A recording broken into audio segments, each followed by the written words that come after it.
Aqui no canal Pretz FC para falar da Copa do Brasil, já dos 6 classificados para as quartas de final, faltando ainda São Paulo contra o Sport e também o Fla-Flu.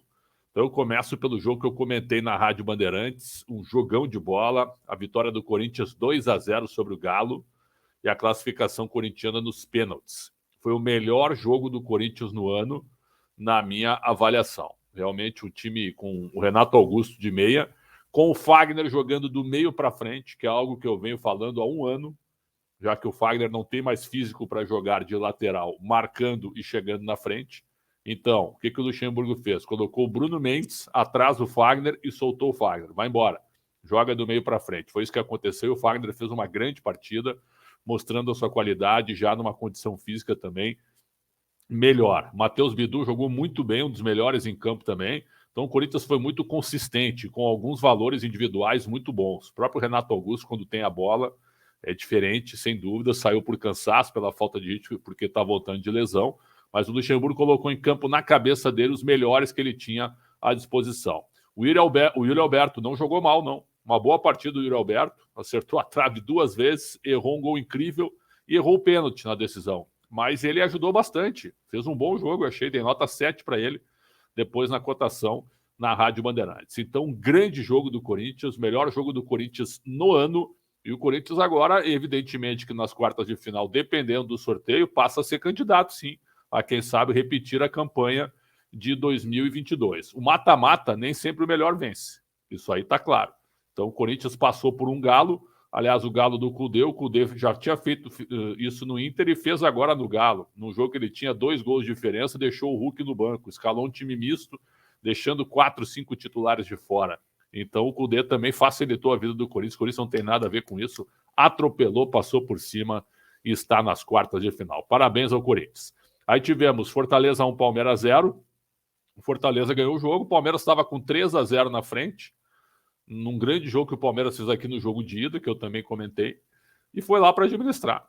O Palmeiras jogou para classificar. O Palmeiras, certo, nem forçou muito o jogo, não jogou bem. O Cudê escalou alguns jogadores diferentes, o Abel Ferreira escalou alguns jogadores diferentes, e aí a prioridade era se classificar. E se classificou. Essa derrota aí, ela entra na estatística, mas não significa muita coisa, o importante era passar. Tem horas que o importante é passar num torneio de mata-mata. E o Fortaleza, para mim, ele é favorito, sim, a chegar lá na frente na Copa Sul-Americana. Fica agora com Sul-Americano e Brasileiro, e o Palmeiras segue a sua vida na Copa do Brasil como um dos favoritos ao título, sem dúvida nenhuma. Aí tivemos Bahia e Santos 1-1, e o Bahia passando nos pênaltis. Quando deu o sorteio, eu falei, esse confronto é um confronto muito parelho nos 2 jogos. Como foi o confronto? E nesse jogo de volta, achei que o Bahia jogou melhor que o Santos. O Santos empatou no final da partida com o gol do Bruno Mezenga de cabeça, e ali era para o centroavante estar participando mesmo como participou.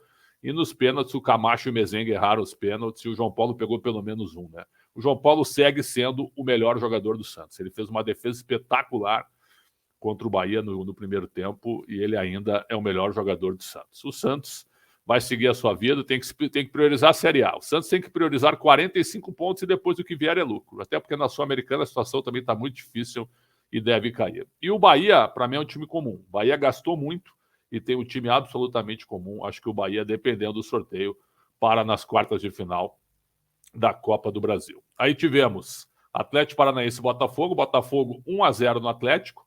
O Botafogo perdeu por 3-2 em Curitiba, devolveu o resultado na decisão por pênaltis, passou o Furacão. Aliás, o Furacão, que sempre tinha a ideia, né, de deixar o estadual de lado e priorizar torneios e a Série A na questão física, o Furacão mudou. Jogou o campeonato estadual com os titulares, com força máxima, porque a pré-temporada foi um pouco maior. E agora o time está cansado.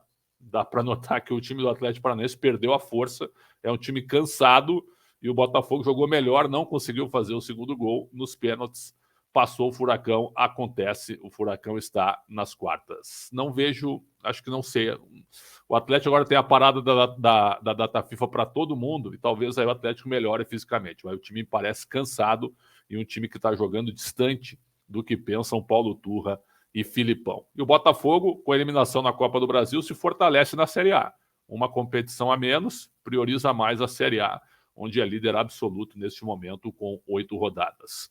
Aí tivemos a vitória do Grêmio 1-0 sobre o Cruzeiro, eu já falava no Grêmio bem organizado, copeiro, jogando pelo resultado, fez um gol com o Vijaçante, depois deu a bola para o Cruzeiro, o time do Cruzeiro limitadíssimo, parou, é claro, nas suas limitações e também no goleiro Gabriel Grando. A Copa do Brasil é a cara do Grêmio, o Grêmio é impressionante nesse tipo de torneio e o Grêmio entra, assim como o Corinthians, o Grêmio é forte também, já a partir das quartas de final. E para fechar, Inter e América, o Inter conseguiu no primeiro tempo reverter a desvantagem, fez 3-0 no América, jogando bem, melhor primeiro tempo que o Inter fez no ano, e aí o América fez um gol no segundo tempo, nos pênaltis passou o América. Para mim, nenhuma surpresa.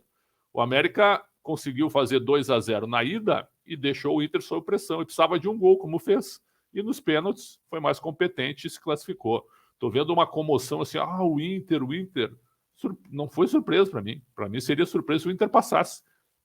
E quando o Inter virou o primeiro tempo 3-0, eu realmente fiquei surpreso, mas a atuação do Inter foi muito boa na primeira etapa. Agora, não ter passado para as quartas, para mim também não é nenhuma novidade, porque o América fez 2-0 no jogo de ida e jogou com o regulamento, apostando nos pênaltis e conseguiu passar. Mas não vejo o América chegando longe também, assim como o Bahia e América. Acho que Bahia e América, se os dois não se enfrentarem, porque no sorteio, agora é sorteio, pode dar Bahia e América. Se os dois não se enfrentarem, acho que os dois param nas quartas de final.